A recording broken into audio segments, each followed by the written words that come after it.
presented by RotoWire.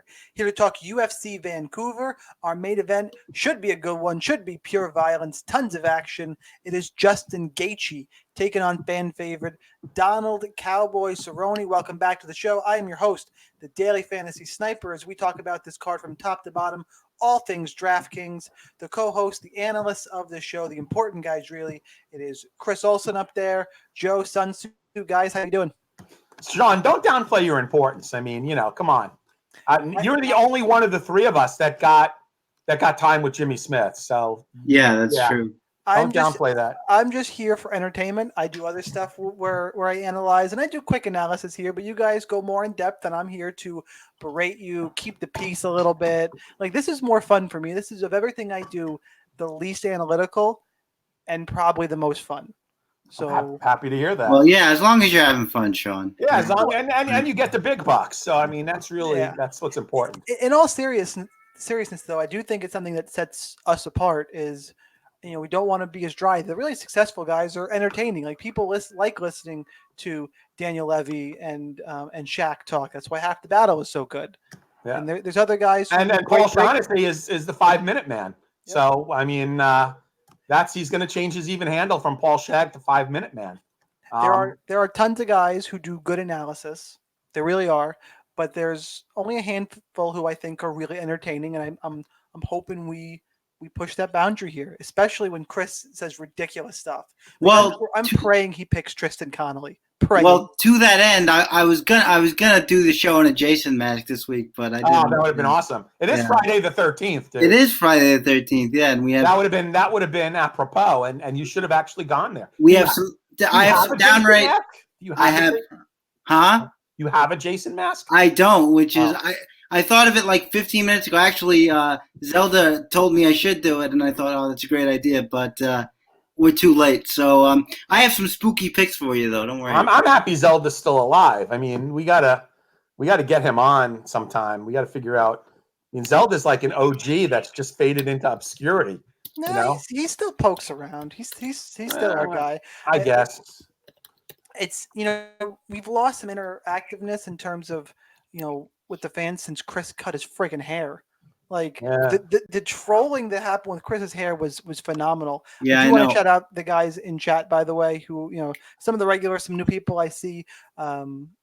Chris is the Samson of the MMA community. Like, once his hair got gone, he just started losing IQ points. Oh man, I don't even want to go near Samson, although that is a follow worth having. That's a different story for a different day, probably a different podcast. But I want to thank Tyler Lee, who said that being interactive with chat is what makes us the best too.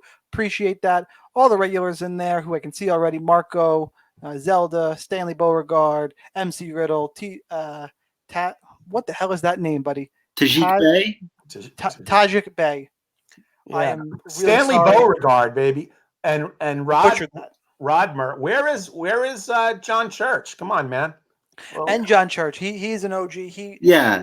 With all the Simpson gifts. So thanks to everybody in chat. We do appreciate it. Well, let's get into this card so we can deliver some of that fun, exciting content. But before we do, I have to tell you the podcast is brought to you by RotoWire. Go to rotowire.com/free for a 10-day free trial to all their premium content. No credit card required. Make sure you give all of us a follow on Twitter. I'm at the DF Sniper. Joe is at Sunsu. Chris is at Real Chris Olsen. Like, comment, subscribe to the podcast if you're watching on YouTube, obviously on YouTube, hit that like button. Subscribe to the RotoWire channel. You can also listen to a replay of these podcasts, which we record live Friday nights at 8 o'clock by going to iTunes and subscribing to RotoWire MMA. I think that's enough intro, guys. Let's talk about this card. I will say I think it's a lot of variance on this card for GPPs. The cash build is tough, but in terms of watchability, it's a good card, but nothing outside the main event, nothing explosive and great. Like, it looks like a solid top to bottom card that could deliver a bunch of finishes. Not a ton of sexy name value, but some really fun fights. But it's a little bit of a slow build because we're starting off with Austin Hubbard at 8,800, taking on Kyle Prepolec at 7,400. Hubbard is the favorite, -130. Prepolec at +120. This kind of range right here, the odds have closed on all these guys, so you can't get crazy with the line value when it comes to Chad Skelly, Kyle Prepolec, Hunter Azure. They're all kind of in that same range. The line is closed a little bit. That being said, Chris, you start us off. Who you got, Prepolec or Hubbard? Yeah, this is an interesting fight. Let me zero in on myself here. This is an interesting fight because I know you'd love that. This is an interesting fight because we got two guys who are coming off of UFC debut losses. In the case of Prepolec, I just feel like he had a little trouble with the range against our friend Nordine Taleb, who just recently got knocked the F out in his last fight. But he definitely had a little trouble with the range and the length. Nordine Taleb was able to work his kicking game against him. But when Prepolec is able to get inside, which he should be able to in this fight, there isn't a lot separating these guys in terms of height and reach. I was responding in chat for a second. Did you mention that Prepolec was fighting short notice up a weight class? Mm-hmm. Like I didn't, but you did. So yeah, that's why he couldn't get inside against Taleb. I wasn't taking a shot. I was typing and I went, did he just skate by that? He couldn't get inside because Taleb is a long welterweight. And this dude. What I'll say is that he's had trouble before getting inside on longer fighters too. But be that as it may, when he is able to come forward and get his game going, I kind of like him. He's an aggressive fighter. He does decent body work. He's got a nice check left hook, which I actually think could come in handy here. He's not that dissimilar. Also he can wrestle a bit, and I should mention that. He's not all that dissimilar from Austin Hubbard, who is a guy that, my problem with Austin Hubbard, I like him. He throws in combination more than a guy like Prepolec does, and he does really nice body-head combination work. He likes to finish combinations with kicks. My problem with him is that he tends to wait on his opponents a little too much. And for a guy like Prepolec, who does try to get inside and really try to make it a war and be aggressive, I really think that Prepolec can get an advantage that way. I think overall, Hubbard's the better striker. He wrestles a little bit as well. So it'll be interesting to see who goes for the first takedown in that instance. I think I'm going to just slightly pick Hubbard here just because I think he's the crisper striker. I think he carries a little more power. And as I said, I like the combination work. But I think that Hubbard could maybe give the opponent a lot of inroads here if he just waits on him too much and waits for Prepolec to get his game going. So the pick is Hubbard to start us off, but I think Prepolec may be live. Yeah, dare I say I agree with Chris in that Hubbard's the pick. Prepolec is the better DraftKings play. Dog or pass on DK for me. Joe. Yeah, so, the narrative is that,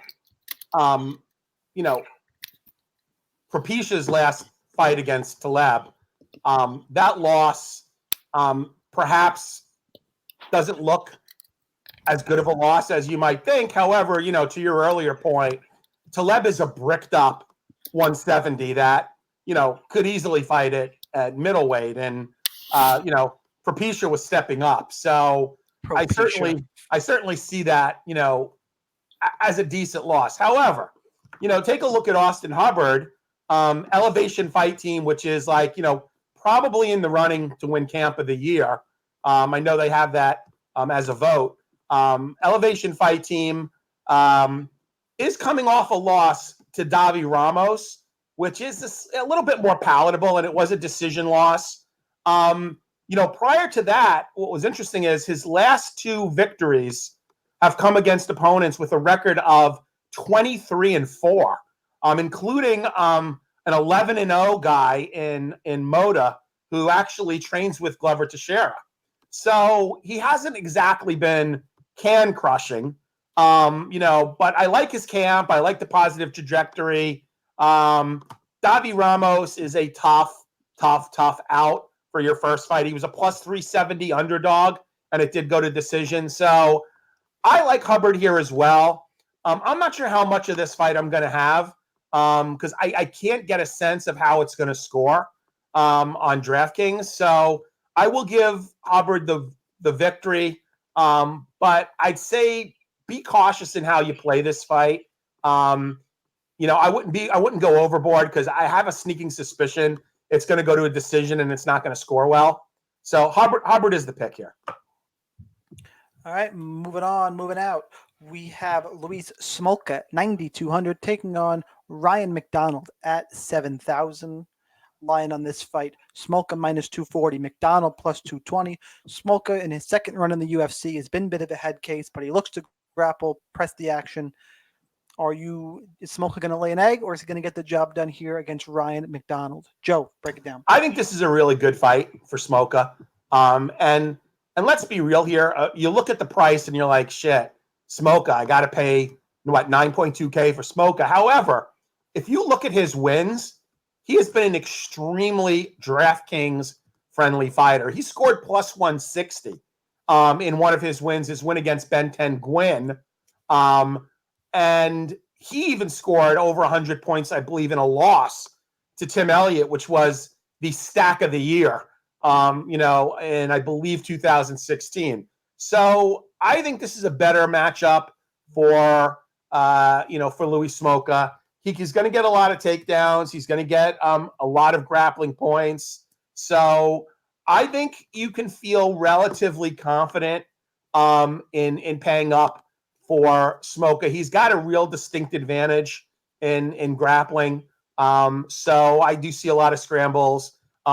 McDonald doesn't look like any great guns to me. Maybe Chris has a different opinion, but the pick here is Smolka, and I think based on his win history, he could be a very DraftKings-friendly fighter.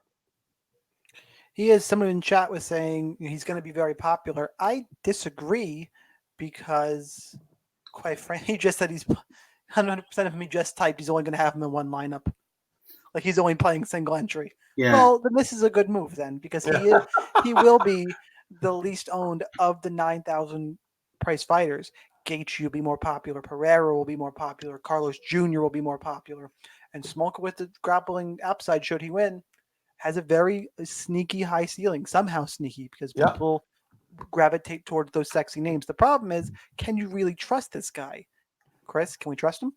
Well, so this should be, I think, at least a closer fight for McDonald because he's a guy who wants to wrestle and grapple as well. I mean, obviously we saw he was totally outgunned on the feet against Chris Gutierrez in his debut. I'm not sure. I mean, he's got a pretty good top game, pretty good top pressure. I think he's a little slow on the ground. I don't think he will be able to out-scramble Luis Smolka. But Luis Smolka, we know what his MO is. He'll put himself in bad spots just with the hope that, he can get a better position. He will not pay much regard to sub-attempts and let them be wrapped. We saw that just recently in that Matt Schnell fight where he missed the triangle, went right back to it, and got it. So, and McDonald's a long fighter, a long grappler, and that can help with these sorts of things. I think that I will be leaning towards Smolka, and I agree that he's a high upside player. There's going to be a lot of wrestling, a lot of takedowns, a lot of grappling here, or at least there should be. Watch now it's a total stand-up fight now that I said that, but it should be. That's at least the expectation. I think for as long as it is on the feet, Smolka could have a little bit of an issue with the range, but I don't really expect that to be a concern because it's not like you can knock Luis Smolka out anyway. I don't think that's ever happened, and he's taken some big shots. I would venture to say a lot bigger than a guy like McDonald can deliver, at least on a regular basis.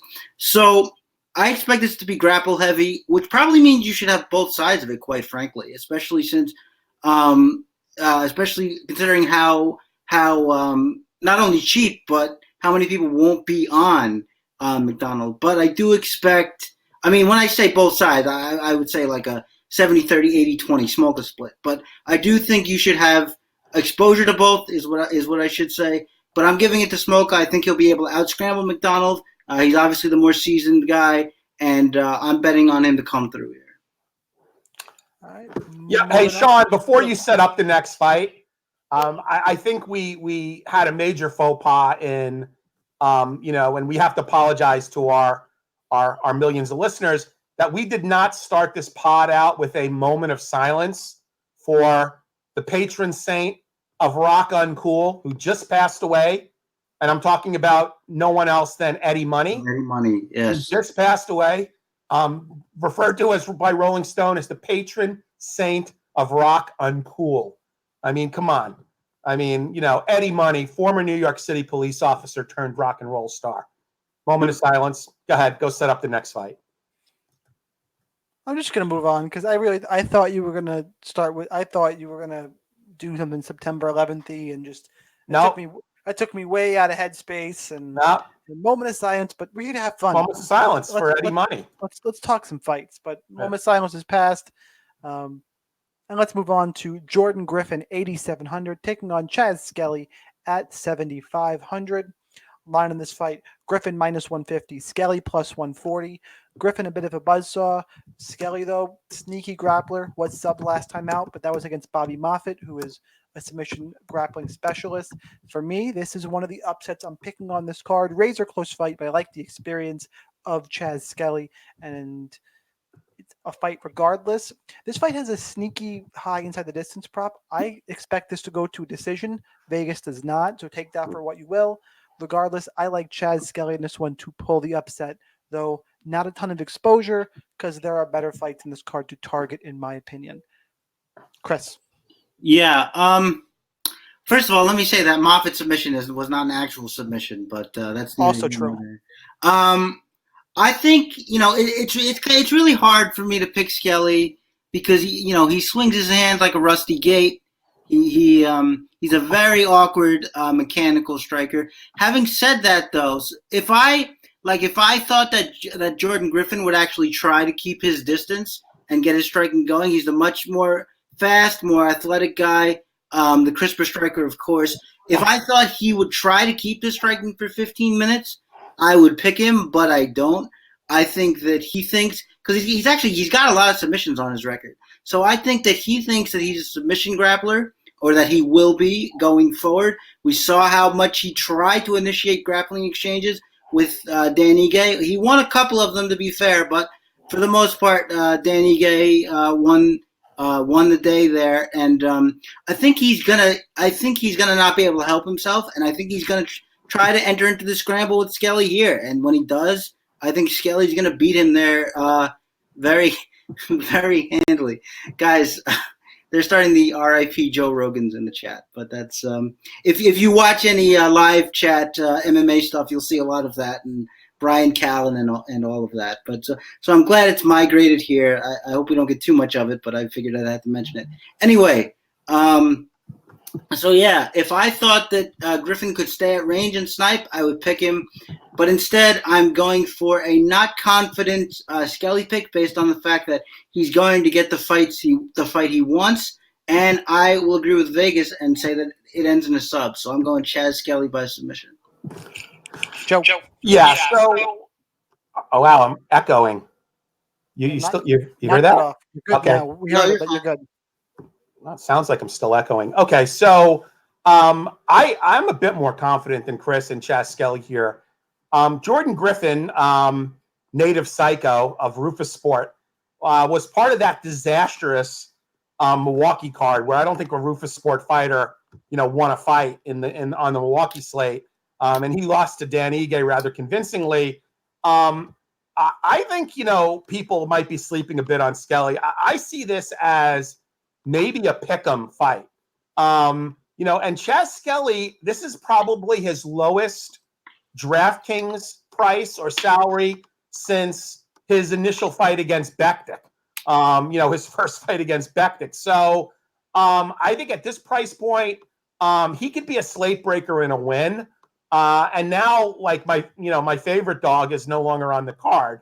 I'm so absolutely furious about that. I mean, by the way, the cash build went from super simple and straightforward and easy to a freaking disaster. I went from a slate where I was going to be heavy in cash to a slate where I'm likely going to play no cash because, and the other thing too, just my luck is all the lineups I made after salaries dropped all had Andrew Sanchez in them. So anyway, I haven't even had the desire to go correct them yet. But in any case, I like Skelly here. Look, I don't think he's, it's not a highly confident pick, but I think I have a bit more confidence than perhaps Chris does. I think he's got the experience. He's got the octagon time. And I am not letting the fact that he's a cool dude who actually gambles on fights bias me in any way. He's got a really nice active social media presence. He's guested on Best Fight Picks. He's just an all-around very cool dude. That aside, I think this is where he rights the ship. He's got to have his back up against the wall coming off of 2 losses. I don't think he wants to get a third against a Jordan Griffin. So I kind of like Skelly here to pull the upset. All right, let's move on to Brad Katona, 8,900, taking on Hunter Azure at 7,300. Katona, minus 150. The comeback on Azure is plus 140. Look, this is a fight that should go to decision. It's in that range I kind of hinted at earlier. I think Azure, it's on DK, dog or pass. Joe, break it down. Yeah, I mean, I'm one of those, SPG fade guys. The Ireland camp made famous by Connor McNuggets. It wasn't a great fight against Dishvali, that Brad Katona had. I think he might be a bit overrated. Going to decision against Matthew Lopez, who I don't believe is even in the UFC any longer. Hunter Azure, it says MMA Lab as his camp, but I believe he was one of the guys that followed the striking coach to Fight Ready. So at least he's going to be well prepared for this fight. I'm kind of with you. I don't have a super strong take on this fight, but I also see it as sort of a dog or pass, especially considering Katona's salary. I don't know what weight is going to be, but I will likely be underweight to that, whatever that number is. So I'm with you. I'll go out on I still think Katona will probably win, but Hunter Azure is probably the better DraftKings play. Chris? Oh, that was pretty abrupt. That was an abrupt stop. I didn't know what we were doing here. I wasn't sure. But this is tough. Was a tough call for me, kind of.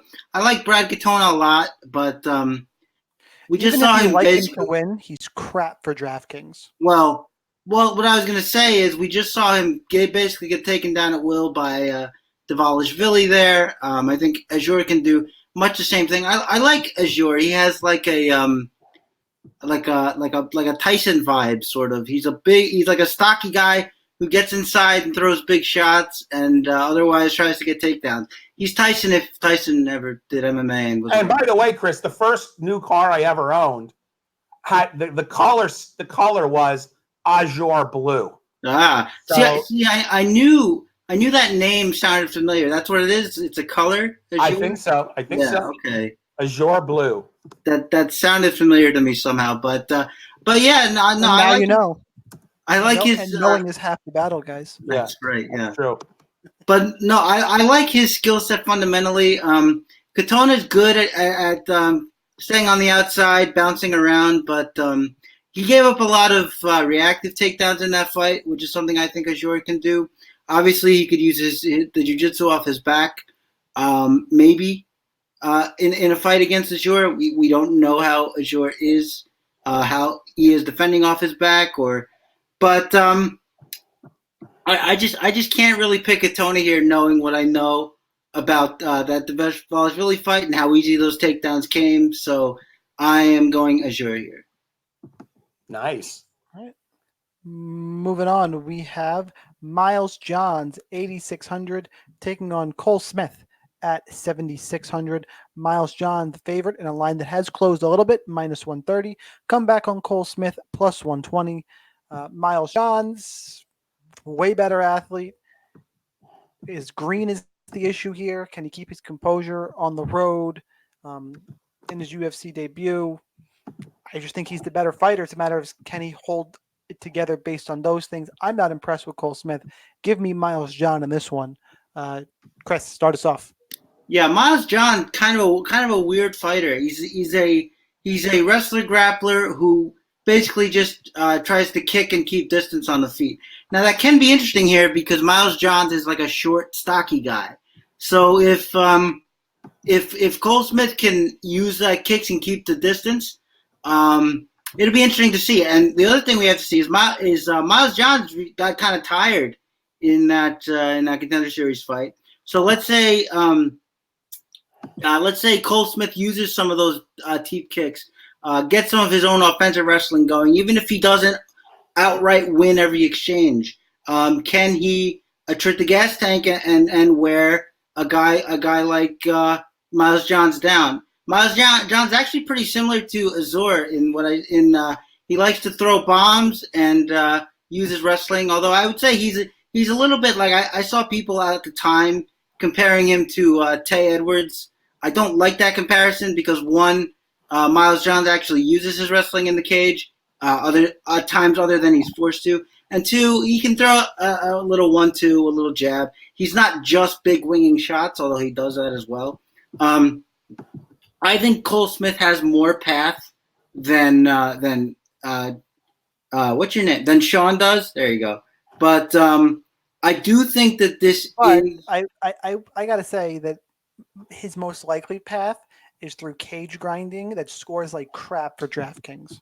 Could be, but like I said, he's also a wrestler too. And if he gets him tired enough, second round, third round, you could be looking at a late KO.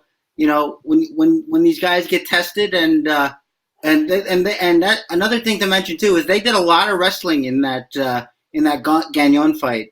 Cole Smith did. He didn't seem very tired to me at all in that fight. So we got a guy whose gas tank seems pretty good against a gas tank from a guy we know, or at least we can reasonably say, is not that good. So that's something to be considered here. But all in all, I'll take Miles Johns. I do like his skill set, but don't totally fade Cole Smith because I think he's live to steal this one late. Joe. Yeah, so Miles John packs on a lot of muscle, for a bantamweight, for a 135 or in his 5'7" frame. And he actually gives up 4 inches in height to Cole Smith, but oddly enough, has a 1-inch reach advantage. So I am going to change the Coltrane's nickname to Pterodactyl Arms.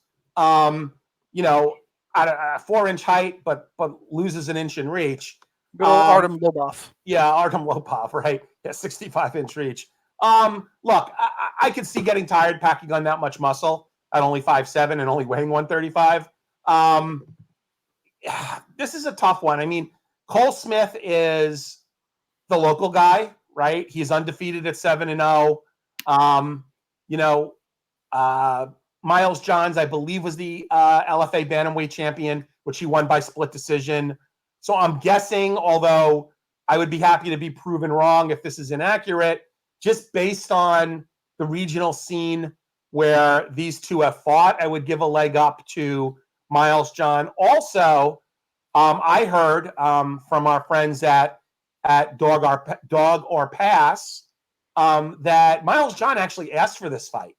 Like initially he wanted to fight Gagnon, and when Cole Smith, aka Pterodactyl Arms, beat Gagnon, he said, "Give me Cole Smith." So I believe he asked for this fight, is my guess. Or maybe it's the other way around. No, yeah, that's the way it was. Yeah, Cole Smith is the one who fought Gagnon. So I don't know what to do with this fight. I don't have a really strong feel for it. I certainly see both Sean's and Chris's point. I'm going to go here with the better camp. And if Team Elevation is in the running for camp of the year, Fortis MMA is definitely going to be, runner-up or on the same list. So he's getting really good training, Miles Johns is. He's a bricked-up 5'7" fighter with a 1-inch reach advantage and 4-inch height disadvantage.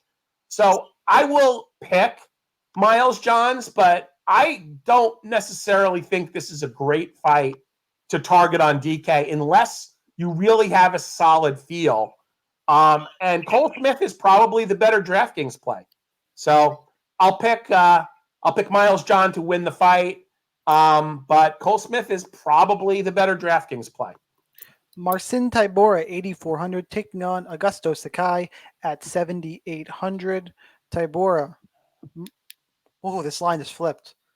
Thought it was still Pick'em. The line is flipped. Sakai now the favorite at -110. Tybura plus 100. Tybura missed weight today. Look, that line he didn't miss weight. Oh, didn't miss weight. He came in heavy. Sorry, he's a heavyweight. Yeah. He came in 10 pounds heavier than he usually weighs. We had one missed weight on this card. It was the most expensive fighter, Pereira, who we will get to later. So Tybura came in heavy. Sakai getting a lot of love. Look, I'm just not there, guys. This fight for heavyweight fight is projected to go to decision.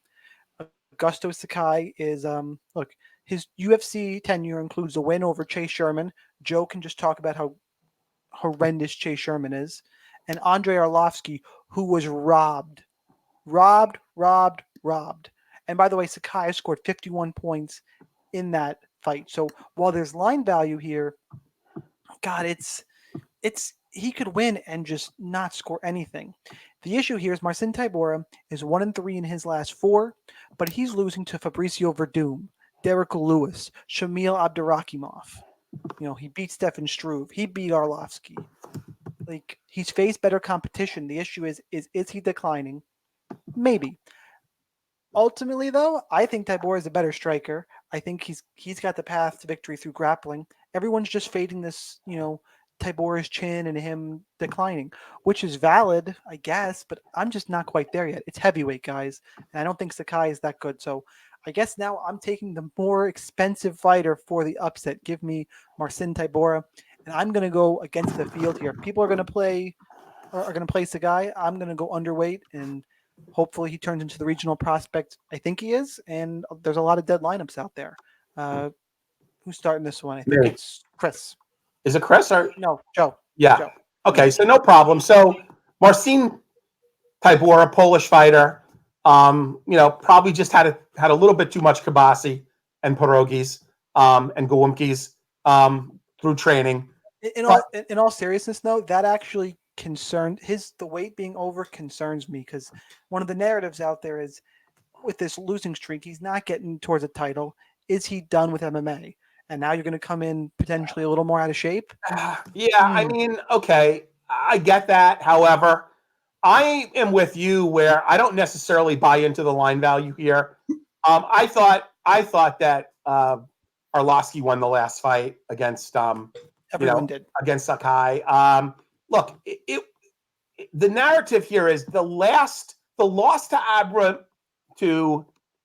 Abramov is not a good look.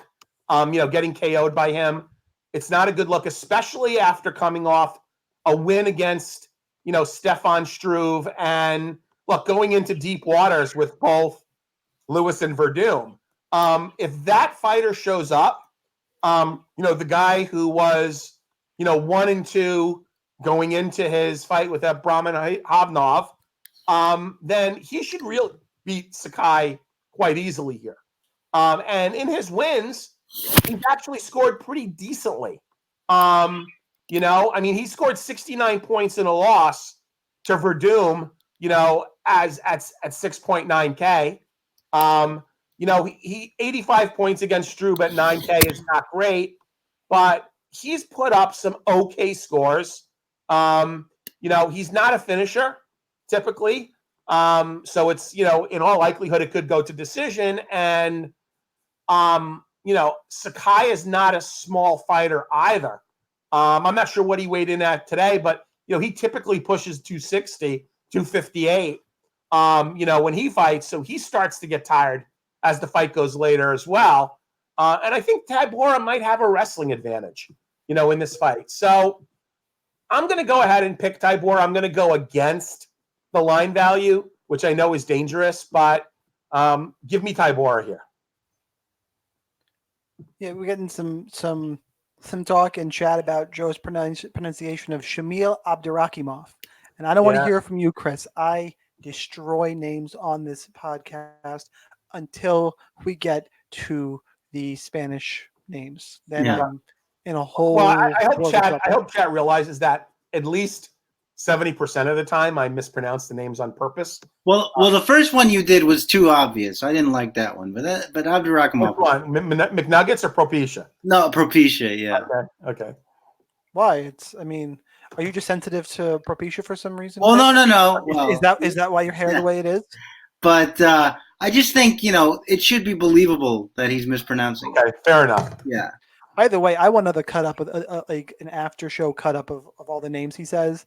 That was one of my favorite things. That was awesome, wasn't it? I love that. That was, I'm going to work on. We're going to do something. We're going to work on a project together, me and him. It's going to, we haven't decided yet what, when, or where, but we're going to work on something. I like it. All right, project. Chris, what do you got? Yeah, I'm not a big fan of Sakai either. Make it a reverse line value sweep. Do it. I was gonna say I know why Joe isn't, because his boy lost a round to Chase Sherman, and that's like an unpardonable sin. It is in Joe's universe, so I totally get it. But I'm still picking Sakai, and here's the reason: it's because Tybura struggles when you can make fights dirty and really pressure him in, sort of like what Abdurakhimov did, which eventually led to a knockout. And Sakai's going to do that. Like, he's not technical at all. He basically just wings shots, but he also can rough you up in the clinch. He likes doing that. And I think that, he's just going to pressure Tybura back and really control the fight. Like, Tybura looked lost in that fight when Abdurakhimov started pressuring him. It really was something to behold. And Abdurakhimov's a guy who doesn't get a lot of knockouts. Sakai is a guy who was a knockout artist on the regional scene. We haven't seen it yet here. Well, he did finish Chase Sherman, but there was ground involved and things like that. And I do agree that Tybura will probably have the wrestling advantage. I don't know how much he'll use it here. That remains to be seen. But I think if this stays on the feet, I like Sakai to sort of pressure him back, rough Tybura up, make it dirty, and maybe get a late finish as Tybura gets tired in the same way Abdurakhimov did. So wrestling dependent, maybe, depending, again, on how Sakai's takedown defense holds up. But give me Sakai to win the fight. All right, moving on. We have, I think, it's got to be one of the best GPP. Okay, I think, because I've seen some disagreement here, one of the best GPP fights on the card. Jimmy the Brute Crute at 8,200, taking on Misha Cirkunov at 8,000. There was talk in chat about this fight earlier. Someone, I can't remember who it was, is picking Cirkunov.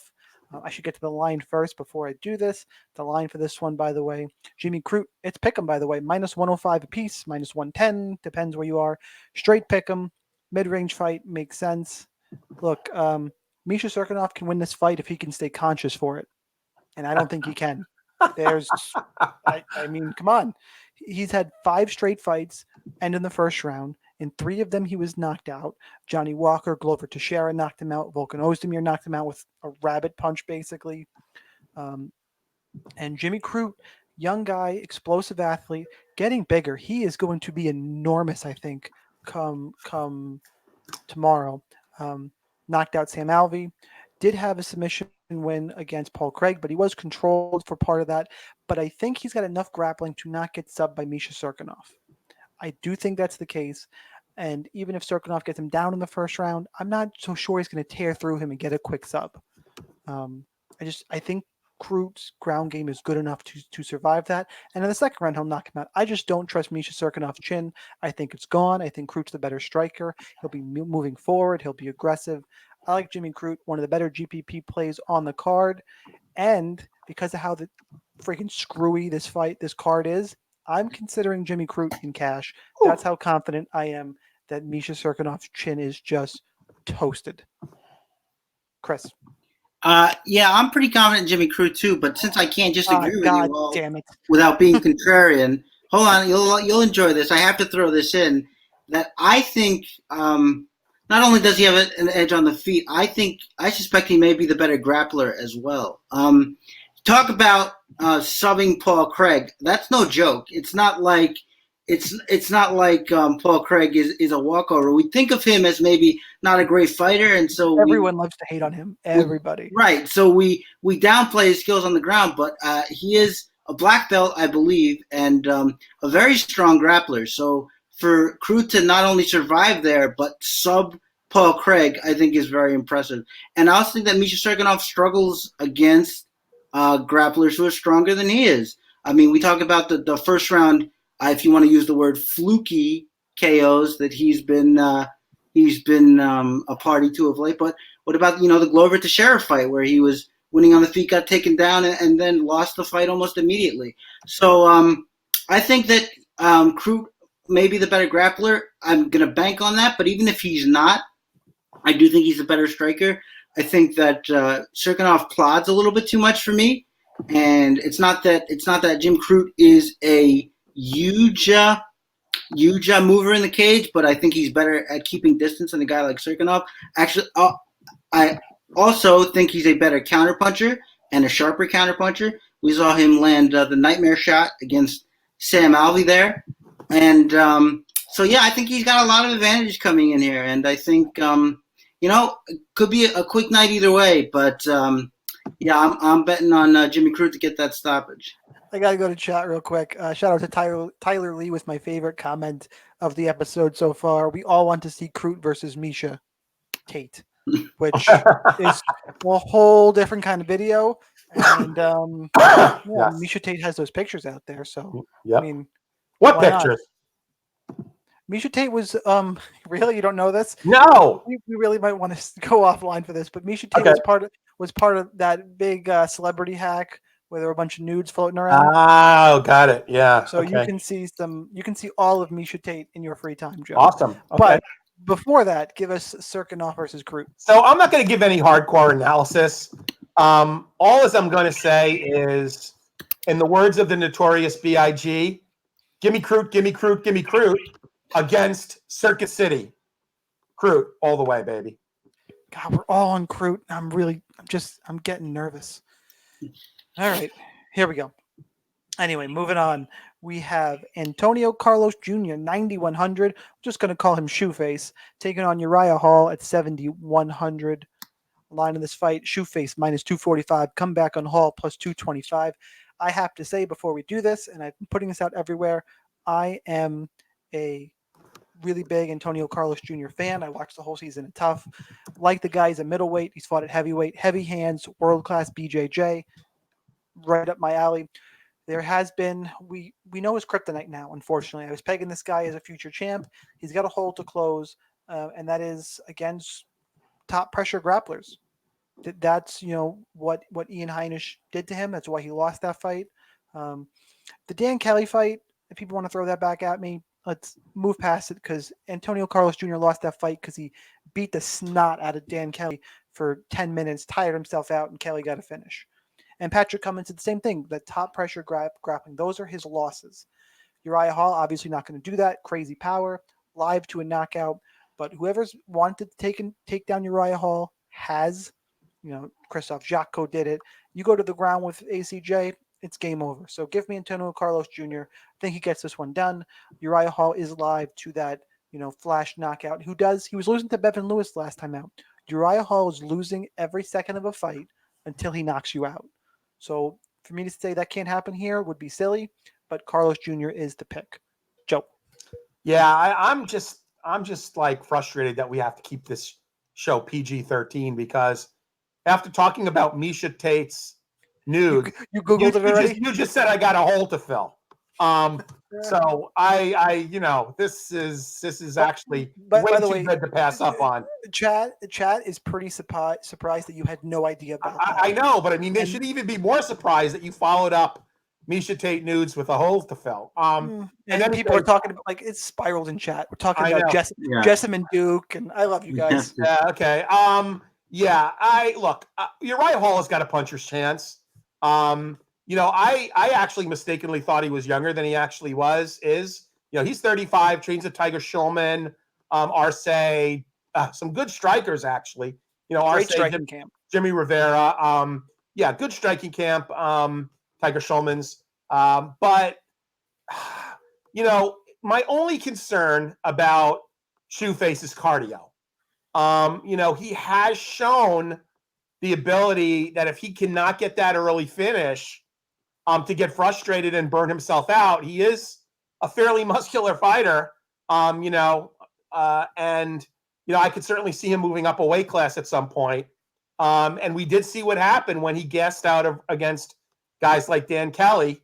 So that is my one concern here. I do think Uriah Hall has got a puncher's chance. I mean, he is the ultimate puncher's chance type of fighter. Go watch his first fight against Gegard Mousasi, with that spinning kick that just floored Mousasi, flash knockout. So I would say, yeah, I like Shoeface here. May not be my favorite play in the upper tier, simply because, I need him to get the finish. I don't think he's going to score well in a decision. But in any case, give me Antonio Carlos Jr. Chris. Okay, I am. I'm going to leave this out here for a second because I have to make a pretty shocking correction, Sean. You said that once ACJ gets you down, it's over. Well, in his last fight, that wasn't the case, and that's why he lost the fight. So we against. Well, but I'm just saying. A stronger grappler than Uriah Hall, and I said, the wrestlers he seems to struggle with. I would agree, but I just couldn't pass up that opportunity. Okay, now I'm back.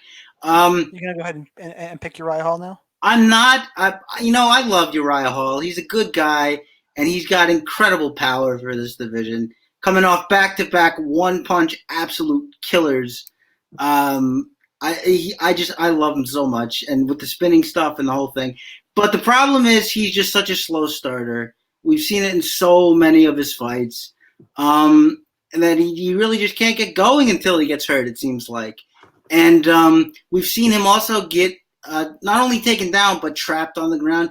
That second Gegard Mousasi fight, as soon as he got taken down, it was almost just like the fight was over. And Gegard, of course, not the grappler that Shoeface is. So there is concern here that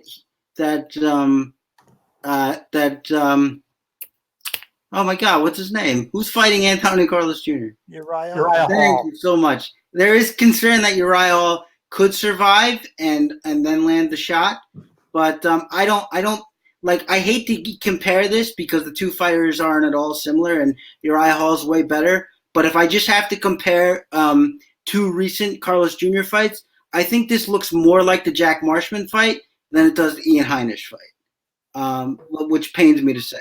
But because for that reason, I'm going to take Shoeface here. I actually think he gets this done with a sub pretty quickly. All right, moving on. We have Michel Pereira at 9,500, taking on Tristan Connelly at 6,700. Biggest line discrepancy on the card. Pereira minus 535, Connelly plus 420. Pereira, the wild man, did miss weight today. Look, short notice replacement for Connelly, down a weight class. Like, he should get killed here. But Pereira's a freaking crazy dude. The problem is he's explosive. He's minus 535. Got to play him. Should get a quick finish. Chris.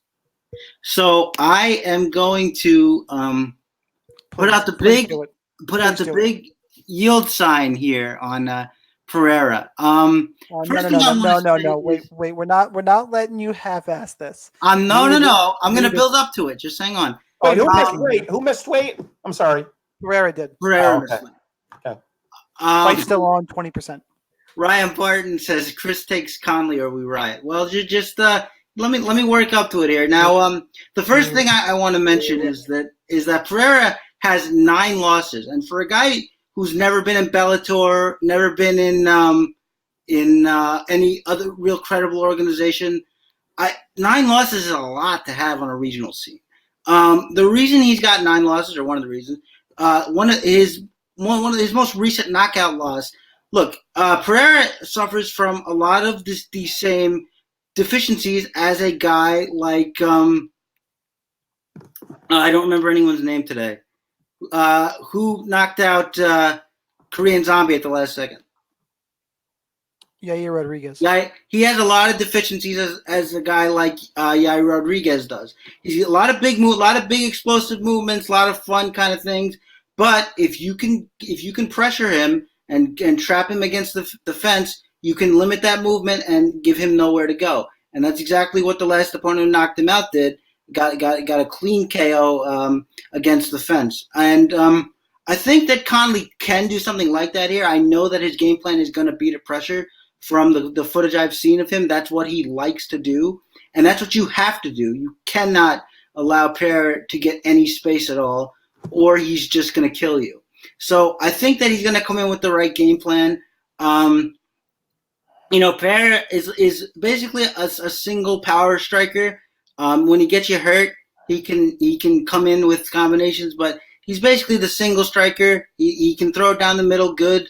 But it's just, look, even if you weren't picking Connelly, from a game theory perspective, you have a 9-loss fighter with obvious deficiencies who's going to be a huge public darling at 9,500. I mean, just from a game theory perspective, you got to have some Connelly in that spot, don't you? I mean, and so that's what I'll say. I think that obviously Pereira can knock him out. I think if you're overlooking Connelly, you're kind of we use this term a lot on this show, but having a little bit of recency bias. I mean, this guy Pereira is not indestructible. A guy like Danny Roberts, we've seen him knocked out by a lot of guys that you need space so that they can knock you out, such as Nordine Taleb, who did a similar thing to him. Not in that fashion, but same kind of fighter who needs his space. So yeah, that's my little spiel here. If Connelly sticks to a game plan and can pressure him along the fence and take away his movement, he can win this fight. Sure he can. If not, Pereira's going to get another one of his spectacular knockouts. Either way, it's going to be fun to see, and I'm looking forward to it. Yeah, Joe, yeah.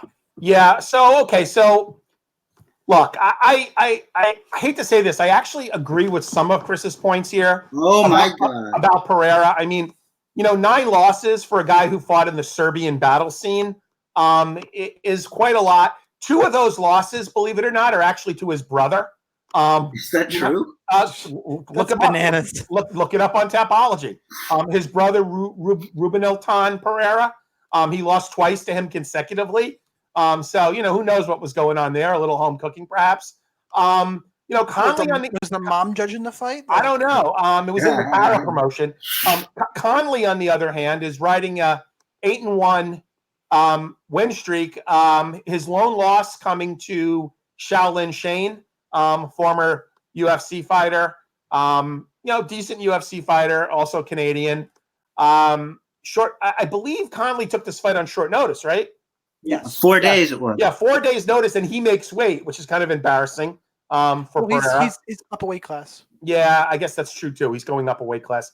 Look, I agree that the recency bias and the 9.5K price tag make Pereira a very, very risky DraftKings play. I mean, I think, GPP, I don't know how comfortable I would be using Pereira in cash, even were I to play cash this week, which is, that's pretty much out the window unless I come to a realization that, I can do a few cash lineups based on the fighter pool. So I would say recency bias, I would be very cautious on how much I play Pereira. I do not think he is a free square by any means. And at 9.5K, I'm sorry, at 9.5K, you have to be a free square, right? I don't see him as a free square. So I will agree with Chris there.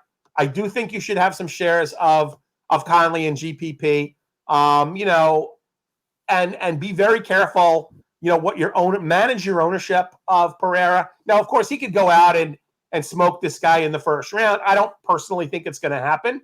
I think everybody wants it to happen. And that performance against Hot Chocolate was really cool. And I think he got a bonus out of that as well. But be very careful. I will pick Pereira for the win, but I would advise caution because if he does not get a first round finish, he is not going to earn salary at 9.5K. Yeah, I think he's a free square, but okay. I don't. What I mean, against short notice, look, I will looking to fade Pereira in the future. just not here. But one man's opinion. Yep, that's all right. Move it. Hang on, guys. Got to give me 1 second. What happened? My DraftKings window just crashed. I'm right there. So, what are you guys doing to watch the fight on Saturday? It's a, He's a pro, folks. No dead air. You want us no to dead set air. this fight up? So this is. I got it. I'm back. You got it? Good. Okay. Listen, you know what? I think my computer might have known this fight was next and just said, F it, we're done. Show's over. Moving on. Oh, God. We have Jeff Hughes at 8,300 taking on Todd Duffee at 7,900. Line on this fight. I don't know how the hell you would line this fight, but they've come up with Hughes is -120, Duffee at +110. I like the plus money on Todd Duffee here. It's hard because he has not fought in 4 years, but great GPP fight because he has only once been out of the first round, and he has never gone to a decision in the UFC. The last time we saw him was 4 years ago, where Frank Mir took his soul with a left hook. Jeff Hughes, on the other hand, you may know him as being the -500 favorite who lost to Maurice Green.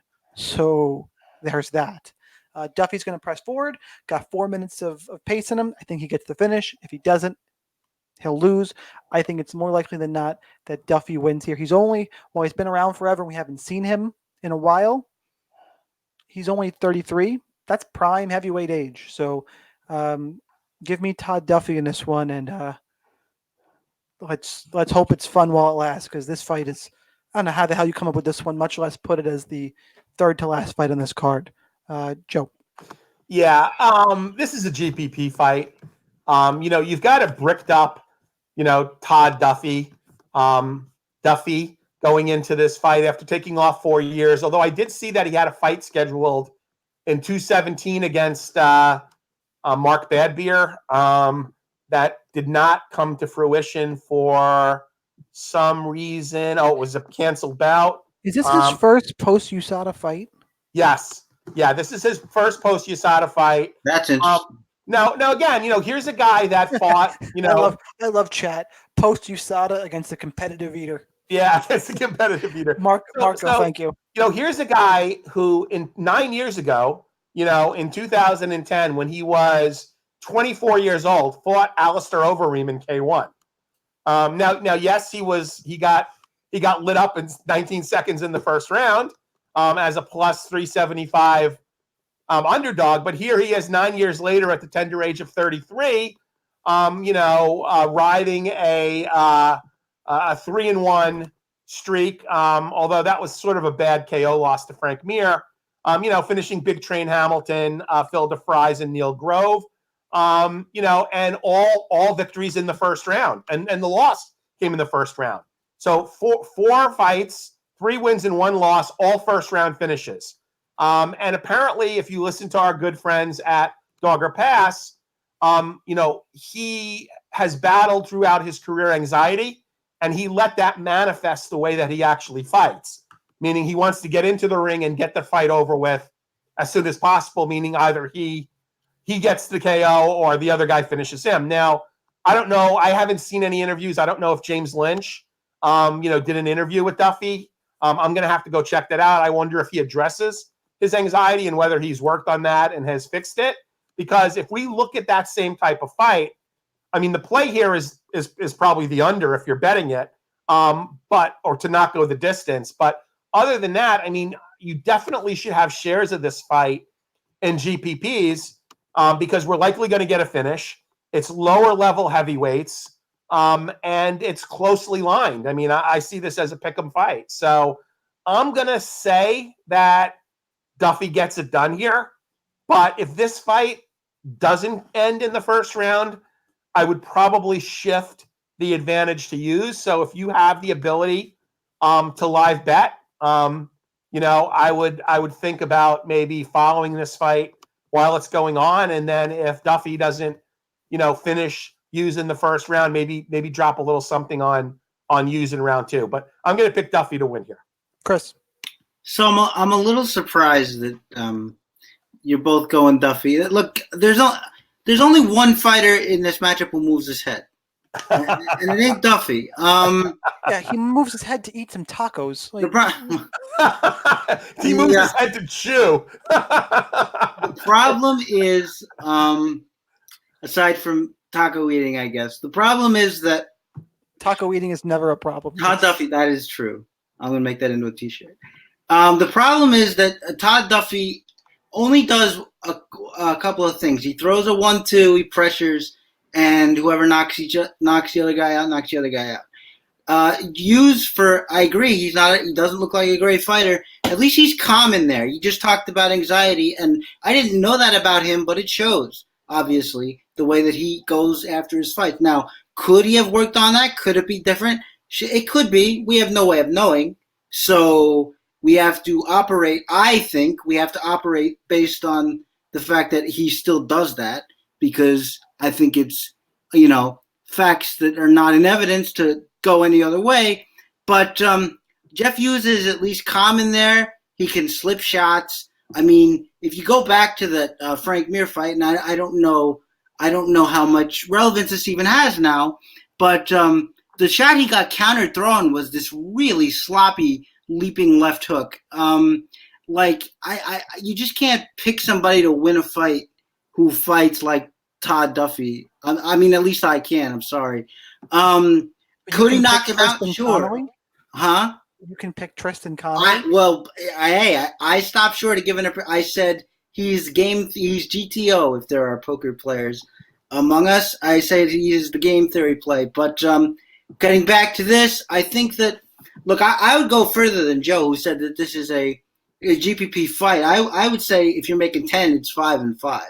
If you want to, if you're like me and you like to use a little more, maybe you go 7-3, 8-2, depending on where your confidence lies. But you got to have, I think, one of these guys in every lineup, because I think this fight finishes.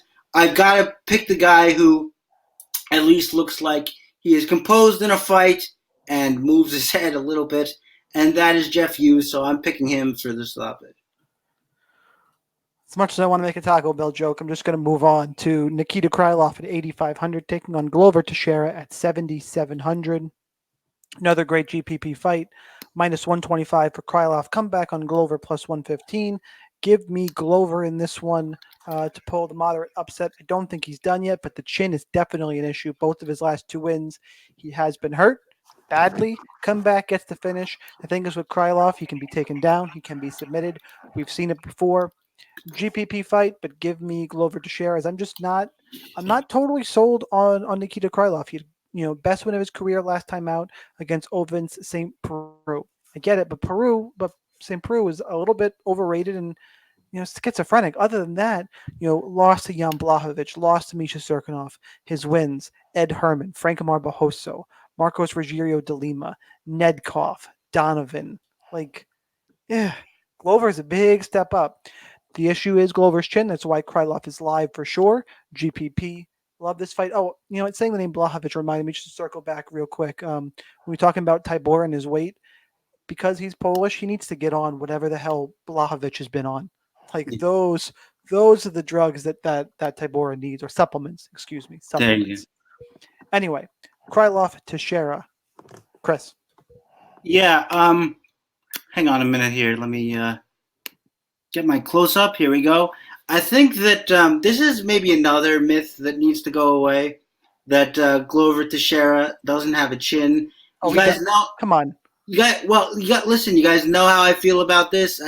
In my view, there's only a very few select guys who actually don't have a chin. The rest of it is overblown. That's the case here, I think.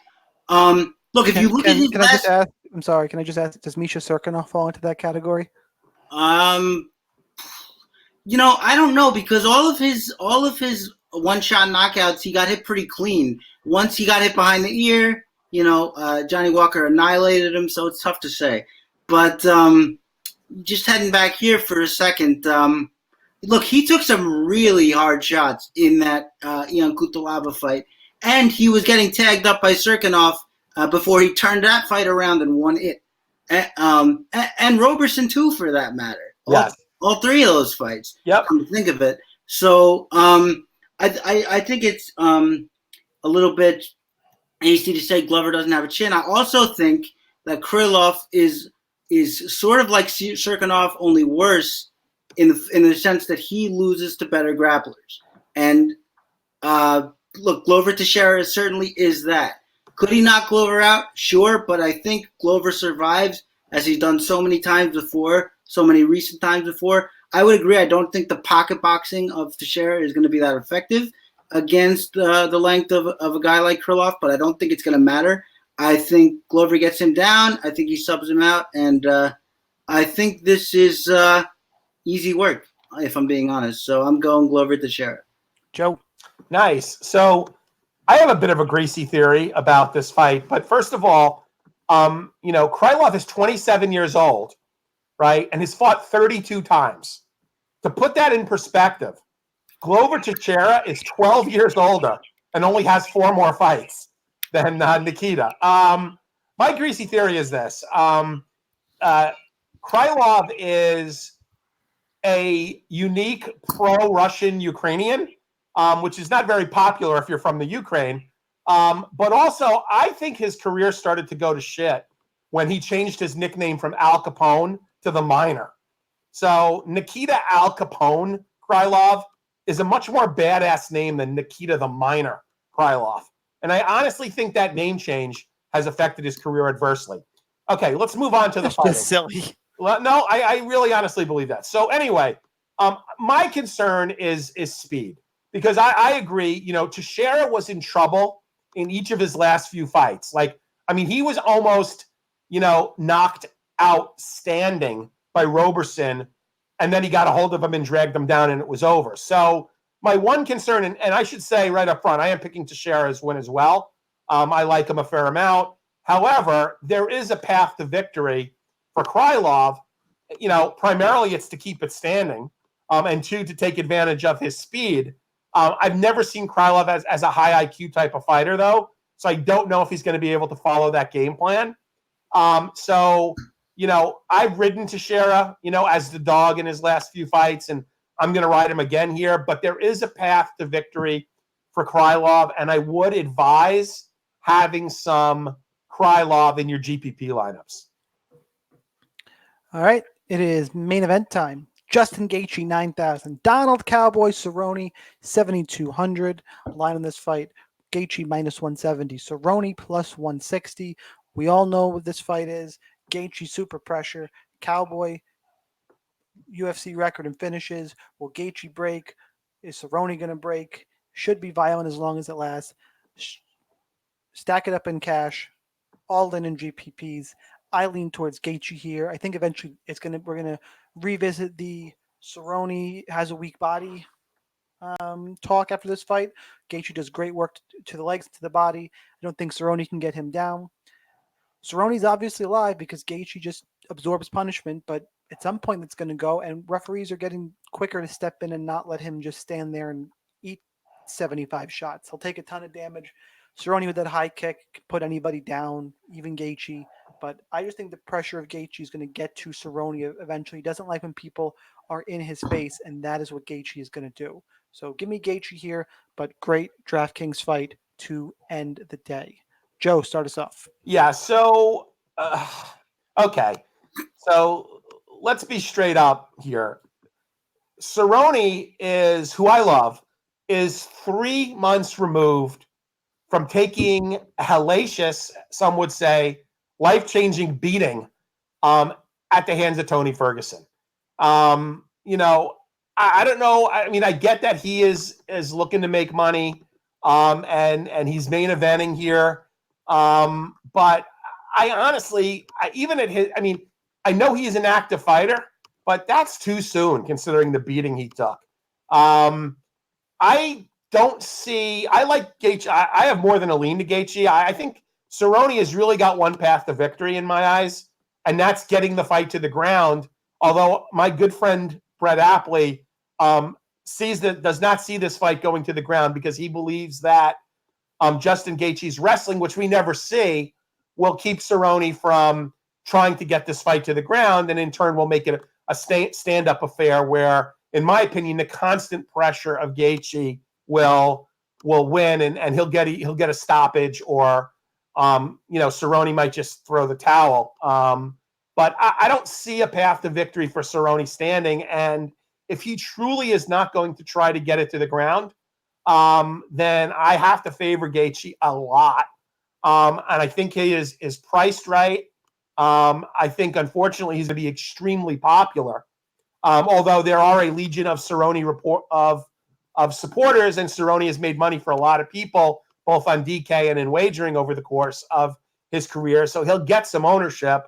I'm not as certain about the stack. I mean, the stack absolutely killed me last week. Obviously, this is a different type of fight. But I am going to go.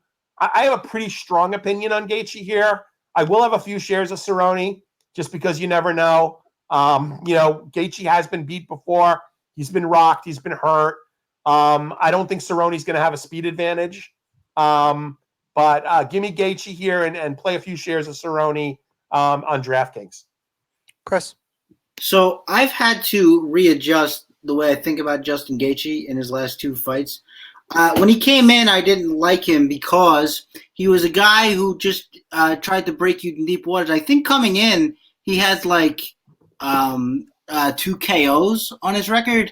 Now he's got 2 in the UFC from those 2 one-punch. I think he has adjusted to all the damage he's taking, where he's actually now trying to walk people onto shots rather than just get him up against the cage, throw leg kicks, and break him. I think he consciously walked both Barboza and Vic onto those overhand rights. I say that with a lot of confidence.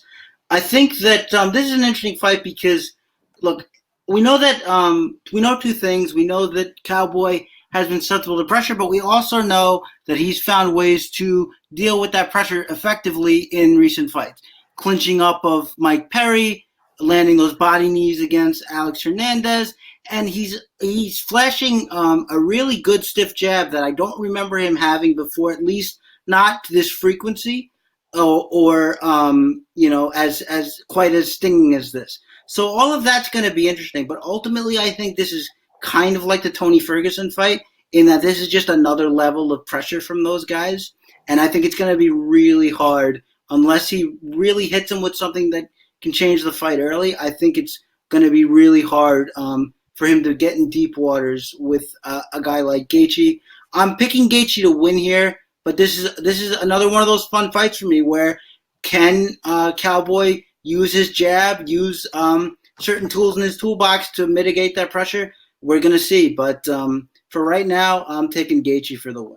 All right, guys, that's the breakdown for UFC Vancouver. It's time for hot takes in chat. Guys, hit them up. Before we do that, either one of you have a hot take ready for UFC Vancouver? Well, you know what my hot take is. I mean, come on. Connelly is going to stop Pereira by strikes. But you didn't pick him. You have to make it an official pick. No. My hot take is something. A hot take is something that is like.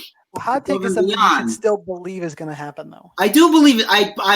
I believe it's one of the most common outcomes of the fight.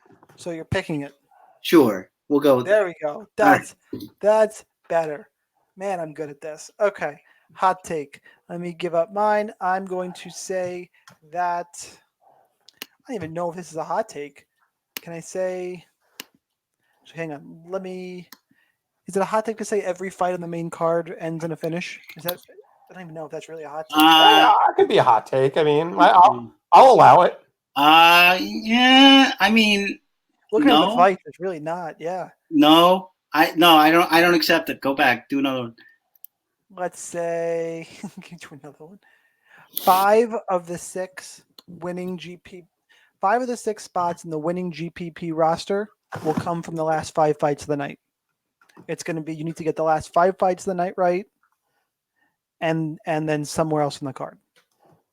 I mean, that's kind of a variation of the other one, but all right, we'll say that. I love giving him a hard time, folks. I'm digging deep here. Yeah, but I think quick on my feet. All right, give me Chaz Skelly to stop Jordan Griffin. Okay. Okay, you guys ready for mine? Go for it. Okay, so Louis Smolka outscores Antonio Carlos Jr. in a win, and in doing so, goes 13x.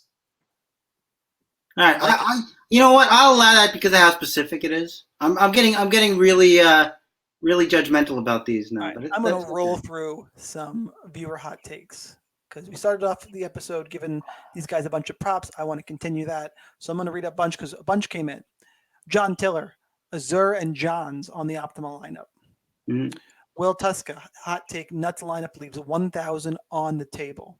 I love those kind of. I hope. Man, what are you doing to me, here? McDonald by DKO? Tajik K. I'll get there. Tajik K. Bay. Tajik Bay. I'm just giving. That's rustic, dude. Sean, just FYI, that's rustic on Twitter. I know, but I'm okay. Reading the name here, and I'm pulling a Joe with the names.